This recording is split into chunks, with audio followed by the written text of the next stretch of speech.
فقط نور ہی جا سکتا ہے، ہم سے جو ہوتے بھلا عرش پہ کیسے جاتے، بے طلب بھیک یہاں ملتی ہے، آتے جاتے یہ وہ در ہے کہ جہاں دل نہیں توڑے جاتے۔ ماشاءاللہ، جزاک اللہ فہد انصاری۔ اور جب بھی میں کسی ایسے شخص کو پکارتا ہوں جس کے نام کے ساتھ انصاری آتا ہے، مجھے ایسا گمان ہوتا ہے کہ شاید اس کی شجر نسب کہیں جا کر جڑے گا ان انصار سے جنہوں نے مدینے میں میرے آقا حضور پرنور حضرت محمد مصطفیٰ صلی اللہ علیہ وآلہ وسلم کو سب سے پہلے میزبانی کے لیے خوش آمدید کہا تھا۔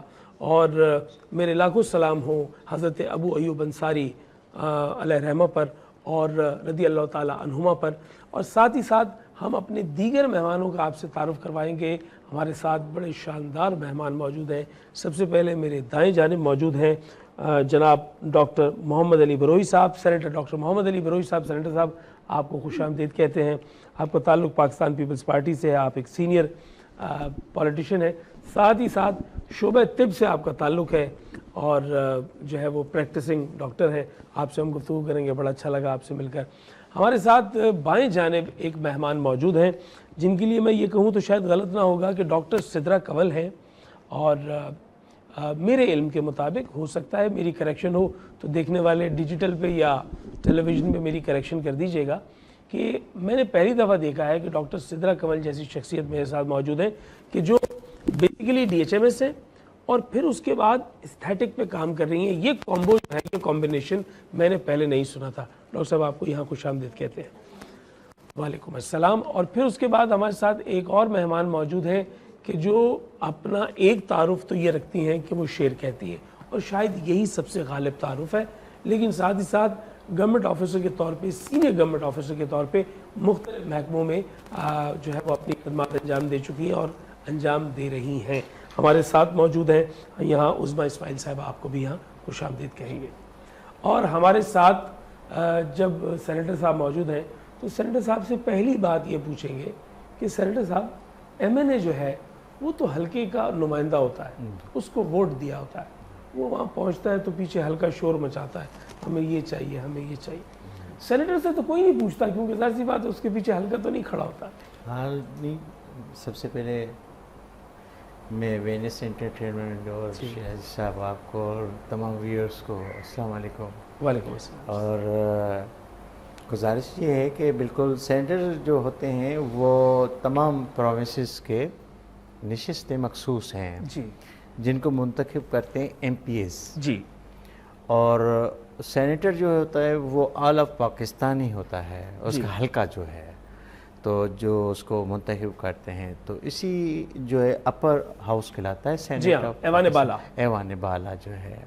تو جو member of national assembly MNA جس کو کہتے ہیں، وہ ایوان زیری جو ہے، تو وہ جو ہے وہ اپنا جو ہے اپنا ان کو منتخب کرتے ہیں یہاں پہ جو ان کی کانسٹیٹیوئنسی جو حلقے سے، تو زیادہ جو ہے ذمہ داری دونوں جو ہے اس کے بڑی ذمہ داری سینیٹرز کے اوپر بھی ہے، کیونکہ وہ ایوان بالا میں جو بل وغیرہ جہاں جو بھی ہوتی ہیں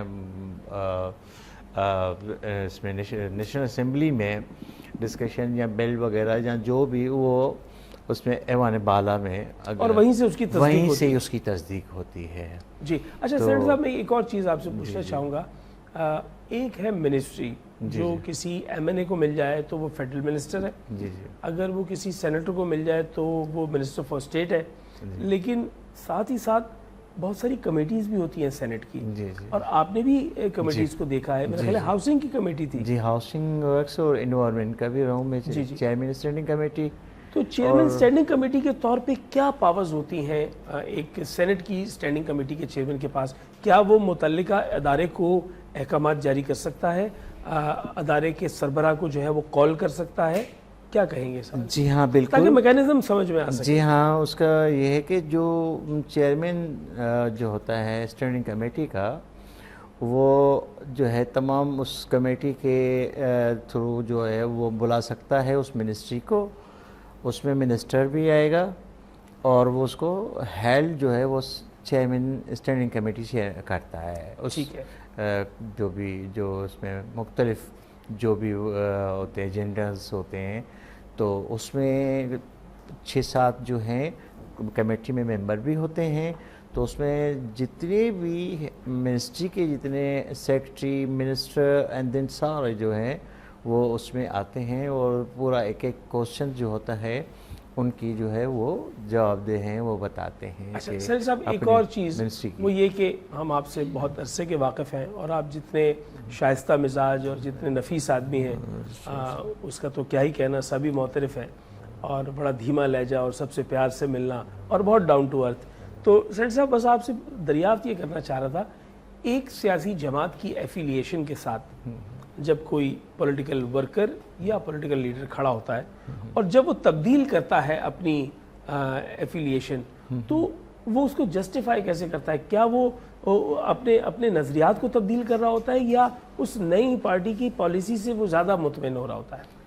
اصل میں کافی اس طرح کے ہوئے ہیں. یہ جو ہے جو ممبران منتخب ہوتے ہیں، چاہے وہ نیشنل اسمبلی کے ایم این ایز اگر چینج کرتے ہیں فلور، یا سینٹ کی جو ہے، تو اس میں جو ہے 2 چیزیں ہیں. دیکھیں بات یہ ہوتا ہے کہ یا تو اس میں نظریات کی، اس میں اگر اس کی یا ان کی کوئی انٹرسٹ آف ان لوگوں کی، اگر وہ دوسری اس میں بینچ میں بیٹھتے ہیں، جو گورنمنٹ بینچ ہے، یا اس میں اگر وہ اپوزیشن میں ہیں، یا اس میں یا گورنمنٹ میں ہیں، تو وہ اگر دوسری اس میں آ جاتے ہیں، تو مقصد یہ ہے.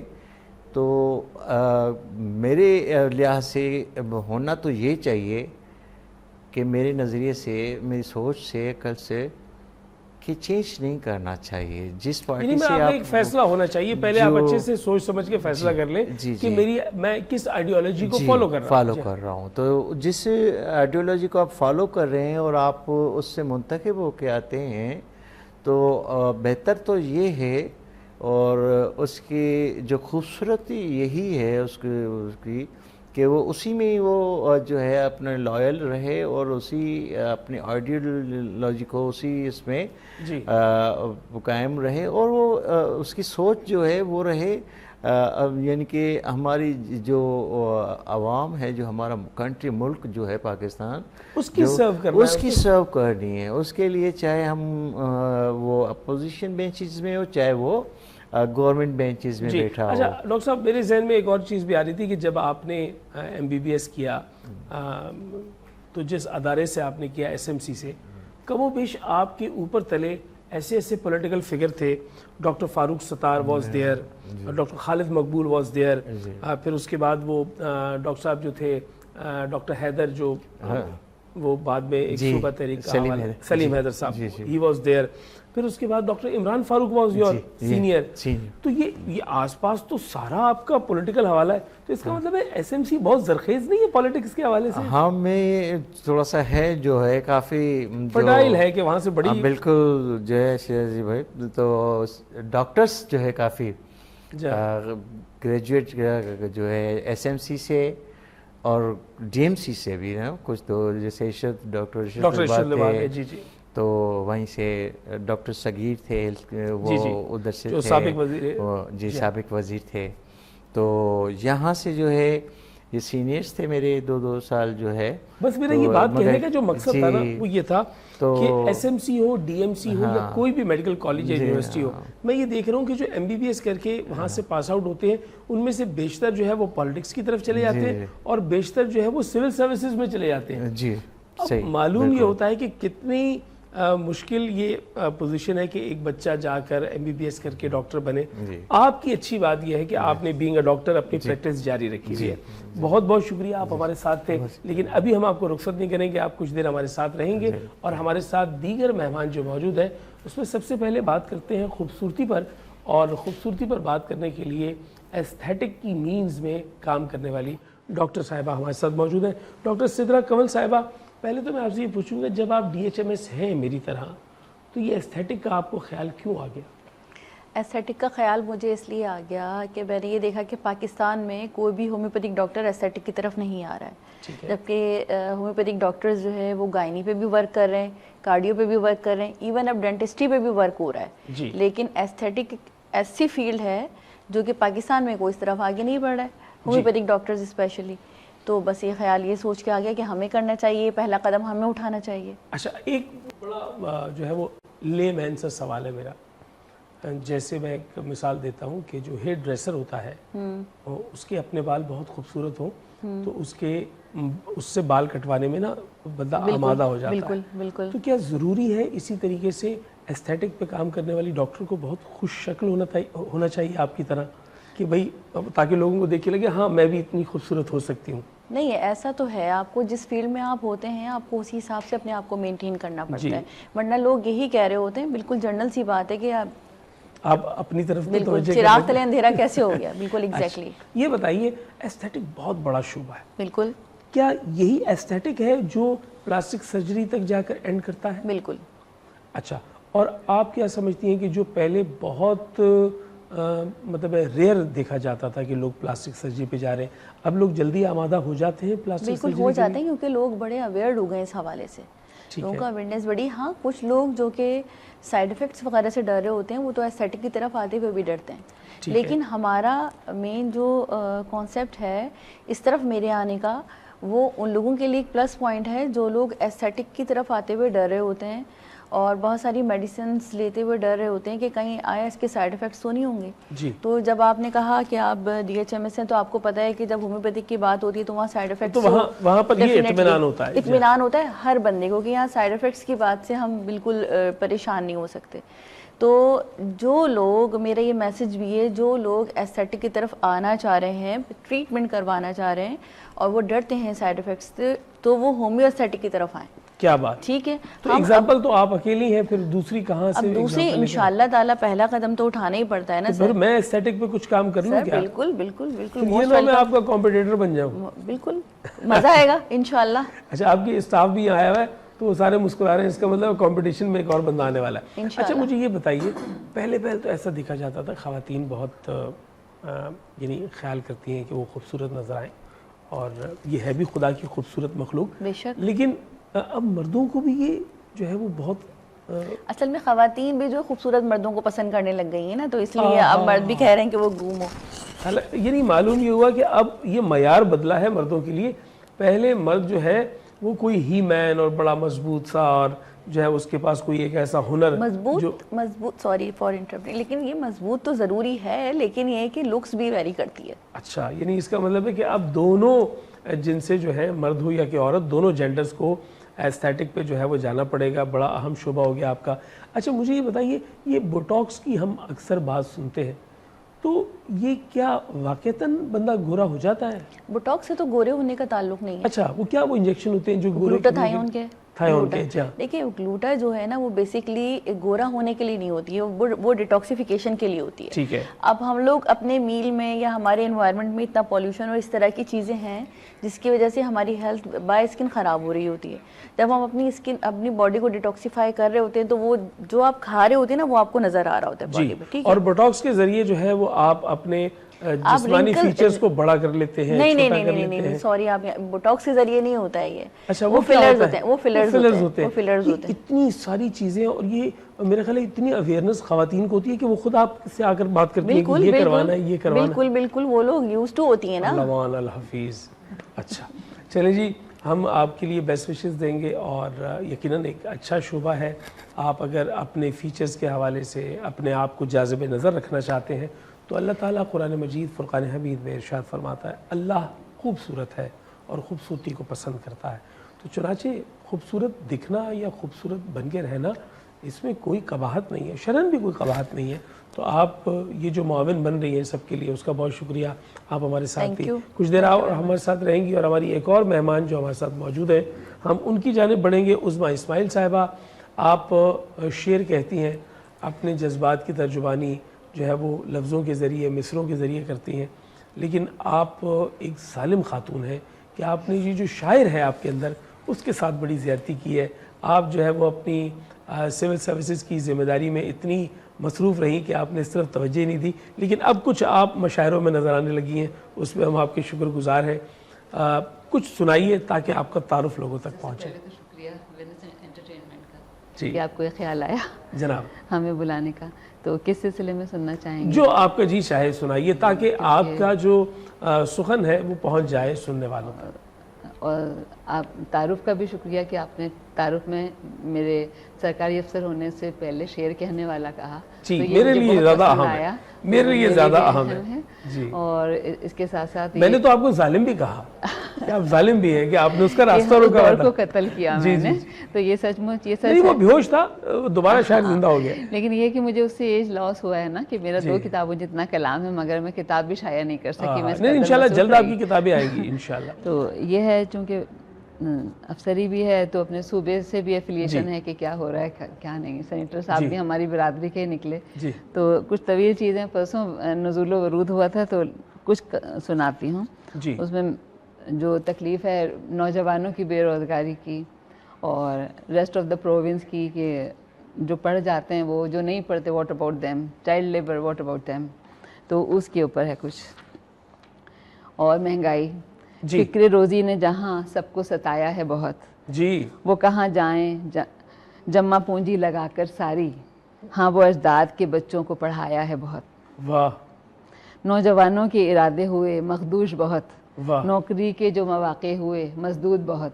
واہ واہ. کہ سفارش نہیں ملتی تو کدھر جاؤں گا، ہاں نہ کوئی کہ سفارش نہیں ملتی تو کدھر جاؤں گا، کہ سیاکار کے بیٹوں کی سیاہ گاڑی سے چلتے چلتے بنا پاداش رگڑ کھاؤں گا. کیا بات.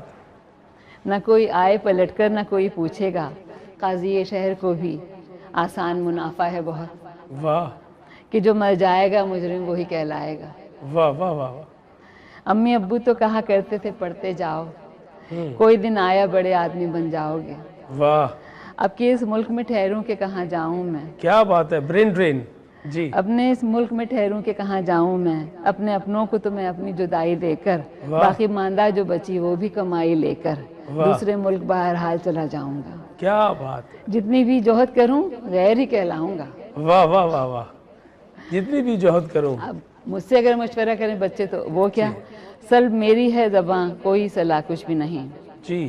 نہ کوئی سلب میری ہے زباں کوئی وضاحت بھی نہیں، نہ کوئی بھی ہے صلاح کوئی ہدایت بھی نہیں.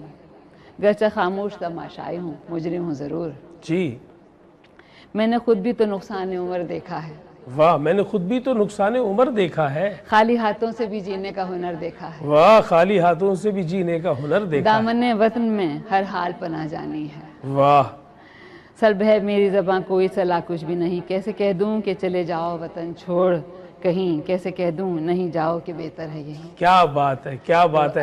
ہمارے ساتھ آپ موجود تھیں اور آپ کا بھی بہت شکریہ. ڈاکٹر صاحب آپ کا بہت شکریہ اور سینٹر صاحب آپ کا خاص طور پہ شکریہ. ایک مختصر سا وقفے کے بعد لوٹ کر آئیں گے تو پھر اور گفتگو ہوگی، اس لیے کہ اللہ کا احسان جاری ہے، انعام رمضان جاری ہے. سبحان.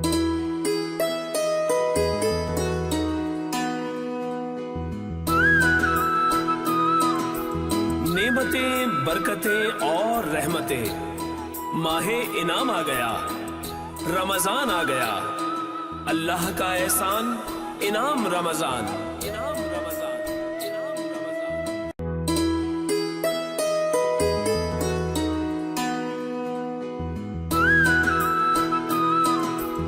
نعمتیں، برکتیں اور رحمتیں، ماہ انعام آ گیا، رمضان آ گیا، اللہ کا احسان انعام رمضان. انعام رمضان. صلی علی نبینا صلی